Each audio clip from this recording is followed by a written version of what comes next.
Bismillahirrahmanirrahim. Assalamualaikum warahmatullahi wabarakatuh. Perkenalkan, nama saya Apriyani. Saya bersama 5 rekan saya, Aprida Hoirustiawati, Febrianti, Lela Saro, Rifatunisa, dan Septia. Kami dari kelompok 3 akan menjelaskan tentang 3 poin dari Problem Student in Classroom. Nah, poin yang pertama adalah penyalahgunaan narkoba atau disebut dengan drug abuse. Narkoba singkatan dari narkotika, psikotropika, dan obat berbahaya. Nama lain dari narkoba sendiri biasa kita sebut dengan nafja, narkotika, psikotropika, dan zat aditif. Nah, sebelum itu kita harus mengetahui terlebih dahulu pengertian dari penyalahgunaan narkoba. Nah, untuk penyalahgunaan narkoba adalah penyalahgunaan zat-zat kimia yang dilakukan bukan untuk tujuan medis dan dalam jumlah yang melebihi batas takaran. Penggunaan dapat membahayakan dirinya, sosial, kesehatan, dan konsekuensi hukum. Nah, apabila narkoba digunakan terus-menerus, maka dapat menimbulkan ketergantungan. Ketergantungan pada narkoba inilah yang merupakan salah satu dampak akibat penyalahgunaan obat yang tidak sesuai dengan dosis yang diharuskan, sehingga pemakai zat tersebut tidak dapat menghentikan untuk mengkonsumsinya dan secara berkala harus terus-menerus mendapatkannya. Adapun penyebab terjadinya penyalahgunaan narkoba berbagai faktor, baik internal maupun eksternal. Yang pertama, tingkat religius. Yang kedua, peran keluarga. Peran keluarga itu sangat penting untuk membentuk pendidikan dan pembentukan karakter pada anak. Karena banyak sekali kasus anak yang menggunakan obat terlarang dikarenakan kurangnya pengawasan dari orang tua. Atau anak terlalu stres saat dia berada di dalam keluarga, sehingga banyak anak yang melakukan hal yang instan untuk menenangkan pikirannya dari stres dengan cara yang mengkonsumsi obat terlarang. Yang ketiga, ada peran teman sebaya. Saat tingkat religius bagus, peran keluarga mumpuni dan bagus, tetapi peran teman sebayanya kurang baik atau salah pilih teman, maka hal itu akan menyebabkan penyalahgunaan narkoba akan terjadi pada anak. Maka dari itu, baik atau tidaknya lingkungan haruslah kita yang pandai memilihnya. Dan peran keluarga di situ yang sangat paling penting untuk terus mengkontrol pergaulan dari sang anak. Nah, jika kita sudah mengetahui pengertian dan faktor-faktor penyalahgunaan narkoba, maka kita akan beralih ke karakteristik pecandu narkoba. Ada beberapa karakteristik pecandu narkoba. Yang pertama, mata merah dan pupil yang mengecil atau membesar. Yang kedua, mengalami perubahan pola makan atau pola tidur yang menyebabkan penurunan berat badan atau penambahan berat badan dalam kurun waktu yang sangat singkat. Artinya, biasanya pecandu narkoba itu cenderung pada pola tidur yang tidak teratur. Biasanya dia menjadikan malam sebagai siang dan siang sebagai malam. Nah, selanjutnya ada penampilan fisik yang mengalami perubahan atau ketidakpedulian terhadap penampilan. Yang selanjutnya ada mengalami gangguan koordinasi, cedera atau mengalami memar tanpa ada penyebab. Nah, yang selanjutnya ada bau aneh yang tercium dari mulut, terus yang dari tubuh ataupun pakaiannya tuh. Dan adanya mengalami kejang-kejang tanpa adanya riwayat epilepsi. Jadi karakteristik pecandu narkoba ini, jika dia terus keseringan untuk mengkonsumsi dosis obat yang berlebih, maka di dalam dirinya akan timbul berbagai penyakit seperti yang pertama, kejang-kejang. Yang lebih berbahaya lagi, jika itu terus dilakukan, dia akan mengakibatkan kematian. Nah, jika ditinjau dari perilaku dan psikologis, pengguna narkoba cenderung akan mengalami perubahan kepribadian. Nah, diantaranya ada menjadi lebih tertutup. Biasanya pengguna narkoba itu lebih tertutup. Yang awal mulanya sebelum dia mengkonsumsi narkoba, dia lebih keterbukaan, lebih welcome kepada siapapun. Tetapi setelah menggunakan narkoba, dia akan cenderung tertutup, menutup dirinya sendiri. Nah, yang kedua ada menarik diri, cemas, dan paranoid. Biasanya pengguna narkoba itu di dalam dirinya terdapat rasa takut yang paling besar, rasa cemas, rasa was-was dalam dirinya. Yang selanjutnya ada berkurangnya minat terhadap hal-hal yang disukai sebelumnya. Artinya biasanya pengguna narkoba itu cenderung menghilangkan hal-hal yang disukai sebelumnya. Jadi misalnya awalnya dia suka olahraga, tetapi semenjak dia mengkonsumsi narkoba, dia kan lebih cenderung menutup dirinya dan dia lebih cenderung tidak suka tidak suka lagi untuk berolahraga gitu. Yang selanjutnya ada perubahan lingkungan, pergaulan atau memiliki teman-teman baru. Nah, selanjutnya tidak memiliki motivasi, tidak fokus dan tanpa nafsu. Jadi di akademik pun dia akan jadi bermasalah. Dia akan berubah kepribadiannya. Nah, contohnya dalam akademik dia tidak memiliki motivasi, dia tidak fokus dalam pelajaran dan dia tampak lesu saat pembelajaran yang ada. Terus sering bolos sekolah dan nilai-nilai pelajarannya terganggu. Nah, ini yang menyebabkan jika seorang anak sudah mulai pecandu, sudah mulai adanya ketertarikan terhadap obat terlarang itu, maka nilai-nilai akademik pun akan turun. Jadi dia lebih sering bolos, dia lebih sering berbohong kepada orang tua gitu. Nah, selanjutnya ini yang lebih parah, dia akan mencuri atau menjual barang-barang yang ada untuk membelinya. Nah, ini yang akan lebih parah. Jika seseorang itu sudah benar-benar tercandu, maka hal apapun dia yang akan lakukan untuk membeli barang obat terlarang tersebut. Jadi apapun hal yang dia untuk apapun hal itu dia akan lakukan agar dia mendapatkan obat-obat terlarang itu. Jadi dengan cara mencuri, dengan cara menjual barang-barang yang ada di rumah, atau dengan cara berbohong meminta uang kepada orang tua, itu bisa saja dilakukan jika dia sudah benar-benar ketertarikan atau pecandu dalam hal obat terlarang. Nah, lalu selanjutnya di sini ada efek yang ditimbulkan dari penyalahgunaan narkoba. Menurut Budianto dibedakan menjadi 3. Yang pertama adalah depresan. Depresan ini dapat menekan sistem syaraf pusat dan mengurangi aktivitas fungsional tubuh, sehingga si pemakai ini akan merasa tenang, bahkan bisa membuat pemakai tidur dan tak sadarkan diri. Lalu yang kedua ada stimulan. Stimulan ini berfungsi sebagai perangsang tubuh dan akan meningkatkan kegairahan serta kesadaran pada si pengguna narkoba. Lalu yang ketiga ada halusinogen. Nah, efek yang diberikan pada halusinogen ini utamanya adalah mengubah daya persepsi atau mengakibatkan halusinasi pada si pengguna. Nah, lalu di sini ada penanggulangan masalah. Bagaimana cara penanggulangan masalahnya? Yang pertama, dapat memberikan materi pemberdayaan guna meningkatkan pengetahuan tentang bahayanya menyalahgunakan narkoba, mengedarkan, dan menggunakan narkoba.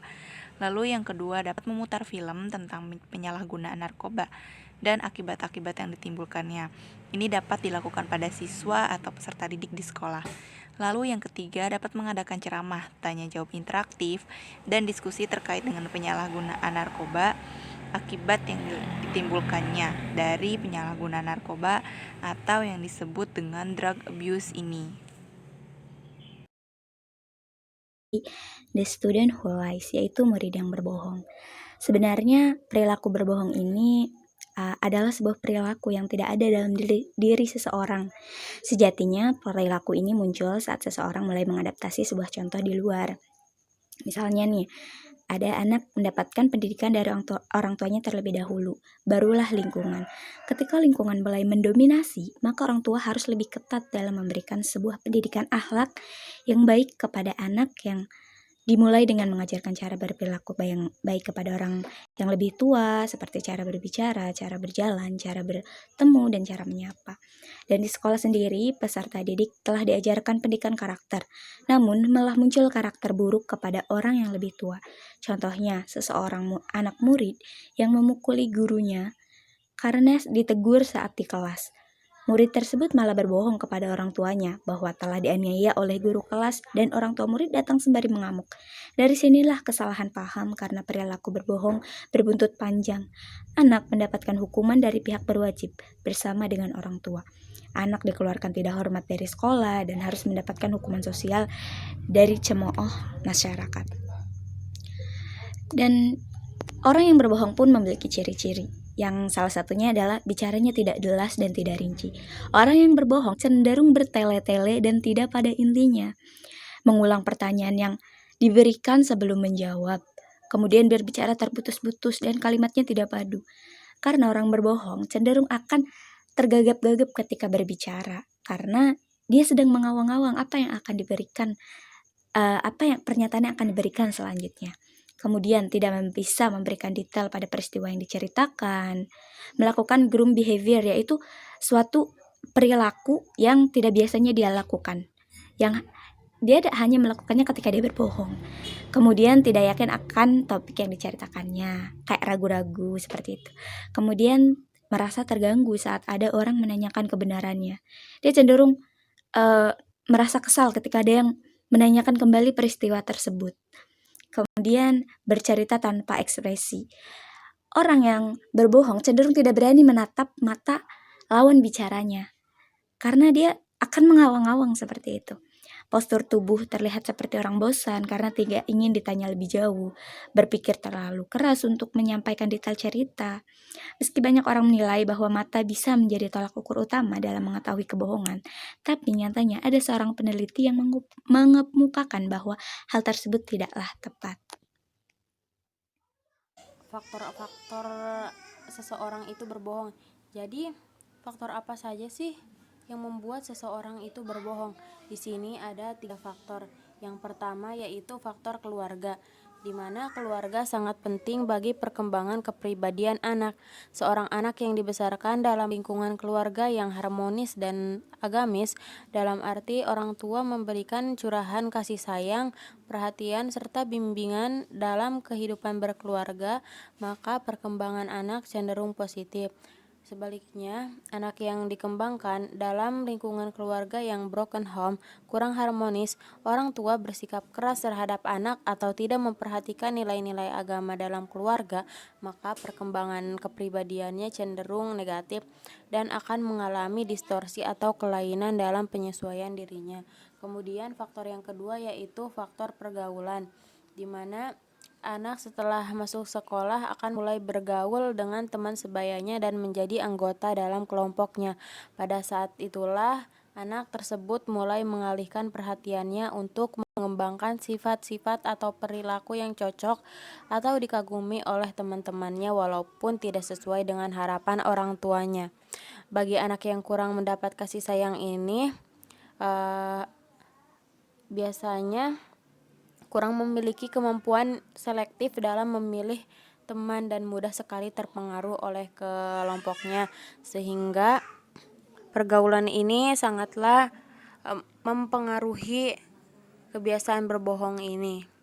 Apalagi jika keluarga tidak membimbing anak dan memberi arahan kepada anak tentang keagamaan dan etika. Selanjutnya yaitu faktor kepribadian yang kurang sehat. Faktor ini merupakan faktor individu dari anak tersebut, di mana karakteristik kepribadian yang kurang sehat pada anak itu ditandai dengan kurang memiliki rasa tanggung jawab pada anak, kurang memiliki kesadaran untuk taat beragama, serta sering merasa tertekan. Selanjutnya yaitu solusi mengatasi orang yang berbohong. Nah, jadi bagaimana solusi untuk mengatasi orang yang berbohong? Di sini ada 3 tingkatan. Yang pertama yaitu tingkatan taman kanak-kanak. Jadi pada tingkatan taman kanak-kanak ini, guru harus membantu anak untuk belajar mengenai kejujuran dan bagaimana menerima konsekuensi atas perilaku si anak tersebut. Maka dari itu, solusi untuk menghilangkan kebiasaan berbohong pada anak usia TK ini yaitu dengan melihat situasi dari sudut pandang si anak. Kemudian mengenali cerita-cerita anak sehingga kita mudah mengidentifikasi perilaku atau kepribadian si anak tersebut. Kemudian kita memperbaiki pernyataan anak dengan sebuah pernyataan yang lebih sesuai dengan kenyataan. Mungkin seorang anak menyatakan sesuatu dengan kurang sesuai dengan realitanya. Nah, kita tugasnya yaitu untuk menyatakan bahwa pernyataan tersebut tidaklah baik atau tidaklah benar. Maka dari itu kita harus menyampaikan pernyataan yang lebih sesuai dengan realitanya. Selanjutnya yang keempat yaitu kita menjadi contoh yang layak bagi anak, yaitu kita harus menjadi teladan bagi anak tersebut. Selanjutnya pada tingkatan SD dan SLTP, yaitu solusinya satu, konsisten dalam mendidik anak, di mana konsisten di sini yaitu orang tua dan pendidik harus memiliki sikap dan perilaku atau perlakuan yang sama dalam melarang atau memperbolehkan tingkah laku tertentu pada anak didik. Selanjutnya yaitu sikap orang tua dalam keluarga. Nah, sikap orang tua dalam keluarga ini secara tidak langsung dapat mempengaruhi perkembangan moral anak sebagaimana pada faktor sebelumnya di mana keluarga sangatlah mempengaruhi perkembangan moral anak ini. Selanjutnya yang ketiga yaitu penghayatan dan pengamalan agama, yaitu orang tua dan pendidik yang menciptakan iklim yang religius kepada anak akan mengalami perkembangan moral yang baik, yaitu agama yang baik maka akan menciptakan moral yang baik. Agama yang buruk berarti tidak dapat merealisasikan ajaran dalam agama tersebut. Yang keempat yaitu sikap konsisten orang tua dan pendidik dalam menerapkan norma. Nah, orang tua dan pendidik yang tidak menghendaki anaknya berbohong atau berlaku tidak jujur, maka mereka harus menjauhkan dirinya dari perilaku berbohong atau tidak jujur tersebut. Maka dari itu sebagaimana yang telah disampaikan tadi bahwa anak akan mencontoh kepada orang tua maupun pendidik seperti itu. Selanjutnya pada tingkatan SLTA, yaitu kita sebagai guru harus membantu siswa menemukan sumber-sumber untuk memecahkan masalah pribadinya, di mana anak berbohong mungkin dia ada suatu yang lain sehingga dia melakukan kebohongan tersebut. Maka dari itu kita harus membantu siswa tersebut untuk menemukan sumber permasalahannya agar dapat memecahkan permasalahan pribadi tersebut. Kemudian yang kedua yaitu bersikap toleran terhadap tingkah laku siswa yang dipandang aneh. Kadang siswa yang berlaku aneh ini karena dia ingin diperhatikan, karena mungkin kurang diperhatikan seperti itu. Lalu yang ketiga yaitu memberi umpan balik yang realistis terhadap siswa tentang dirinya. Sekian dari saya, dan materi selanjutnya akan disampaikan oleh rekan saya. Baiklah, saya di sini melanjutkan materinya yaitu tentang the student with attention deficit. Nah, sebagian orang itu mengatakan bahwa perhatian merupakan aktivis jiwa. Maka dapat diartikan perhatian adalah sebuah keaktifan jiwa yang mengarah pada sesuatu objek yang ada pada diri seseorang, seperti tanggapan, pengertian, perasaan, dan sebagainya, ataupun yang di luar diri orang tersebut, seperti keadaan lingkungannya, baik alam, sosial, masyarakat, dan lain-lain. Dalam memusatkan kesadaran jiwanya terhadap suatu objek, tidak semuanya timbul menjadi pusat perhatian, namun hanya sebagian saja. Di sini tercantum menurut Sumadi Suryabrata, terdapat dua pengertian perhatian. Yang pertama, perhatian merupakan pemusatan tenaga psikis tertuju kepada suatu objek. Jadi perhatian itu hanya tertuju pada suatu objek. Yang kedua, perhatian merupakan banyak sedikitnya kesadaran yang menyertai sesuatu aktivitas yang dilakukan. Jadi perhatian ini menyertai sesuatu aktivitas yang dilakukannya. Nah, dapat ditarik kesimpulannya bahwa perhatian merupakan kegiatan yang dilakukan oleh seseorang yang tertuju pada suatu objek atau sekumpulan objek. Perhatian siswa dalam pembelajaran yaitu kegiatan siswa yang dilakukan di dalam kelas yang tertuju pada pembelajaran yang sedang berlangsung atau tidak ada kegiatan lain yang dilakukan siswa. Nah, dalam membimbing kelas itu juga kita seorang guru yang profesional itu bukan hanya mendidik, mengajar ataupun melatih. Jadi juga Jadi di sini juga dapat berperan sebagai pembentuk kepribadian siswa menjadi lebih baik serta dapat menggali bahkan mengembangkan minat dan bakat. Nah, faktor-faktor yang mempengaruhi perhatian itu mengarah kepada ada positif maupun negatifnya. Yaitu yang pertama itu ada pembawaan dan kebiasaan. Nah, di dalam pembawaan dan kebiasaan ini, kebutuhan dan kewajiban di dalamnya. Nah, suatu kebutuhan biasanya identik dengan suatu dorongan untuk mencapai suatu tujuan yang diinginkan. Maka dengan tujuan itu terdapat suatu kewajiban atau tanggung jawab yang harus dipenuhinya. Maka timbullah suatu perhatian untuk menjalankan itu semua. Terus ada keadaan jasmani. Nah, dalam keadaan jasmani ini, suasana jiwa dan lingkungan. Nah, dalam suasana jiwa dan lingkungan itu mencakup perasaan, pikiran, keadaan batin dapat mempengaruhi perhatian kita. Begitu pula dengan keadaan lingkungan sekitar seperti keramaian, keindahan, kekacauan, dan lain-lain. Nah, di sini terdapat macam-macam perhatian. Yang pertama itu perhatian spontan dan disengaja. Nah, di dalamnya itu perhatian spontan itu perhatian yang timbul dengan sendirinya karena tertarik pada sesuatu yang tidak didorong oleh kemauan. Nah, itu kan perhatian spontan. Perhatian disengaja ini sebaliknya, perhatian yang timbul didorong oleh kemauan karena adanya tujuan tertentu. Perhatian dengan sengaja ditujukan kepada suatu objek. Yang kedua, itu perhatian statis dan dinamis. Perhatian statis ini perhatian yang tetap terjaga terhadap sesuatu. Yang tetap terhadap sesuatu. Ada orang yang dapat mencurahkan perhatiannya pada sesuatu seolah-olah tidak berkurang kekuatannya. Dan perhatian dinamis ini malah sebaliknya, perhatian yang mudah berubah-ubah, mudah bergerak, mudah berpindah dari objek yang satu ke objek yang lain. Supaya perhatian terhadap sesuatu tetap kuat, maka tiap-tiap kali perlu diberi perangsang baru. Dan tiga ini perhatian konsentratif dan distributif. Perhatian konsentratif ini perhatian yang memusat, yaitu perhatian hanya ditunjukkan kepada satu objek.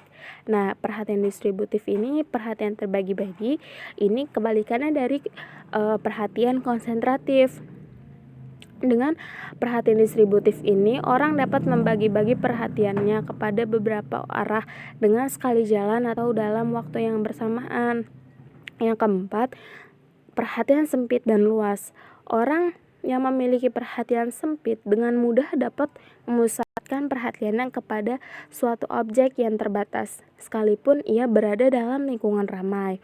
Nah, orang yang mempunyai perhatian luas ini malah kebalikannya, mudah sekali tertarik oleh kejadian-kejadian yang di sekelilingnya. Perhatiannya tidak dapat mengarah ke hal-hal tertentu, mudah terangsang dan mudah mencurahkan jiwanya kepada hal-hal yang baru.